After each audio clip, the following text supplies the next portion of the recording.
পরিমলদার 51তম জন্মবার্ষিকী আজকে আমরা সবাই সমবেত হয়েছি এখানে। এটা একটা বিশেষ দিন তার জীবনে, এটা স্মরণীয় হয়ে থাকবে। তো দাদার যে গুণগুলো আমি দেখছি, মানে বয়স মানে কোনো উৎসবে সাধারণত গুণের কথাগুলোই বেশি আসে।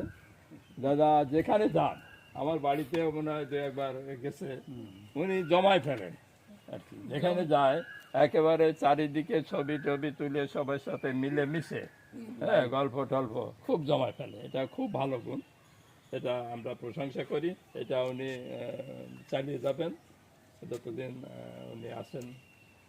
তারপরে ওনার যেটা সবাই বলছে যে উনি একটু ইরেগুলার, সেটা আমিও বলবো যে একটু রেগুলার যদি হতে পারেন তাহলে সবারই আত্মিক প্লাস শারীরিক যেটা আমরা করি দুই দিকেই মঙ্গল হবে। তবে ওনার যে অফিসিয়াল দায়িত্ব, দাপ্তরিক দায়িত্ব, সেটা তো অবশ্যই সেটা মেনটেন করে তারপরে এগুলা করবে। মাঝে মধ্যে একটু আসলে ঘুরে গেলে আমাদেরও ভালো লাগবে।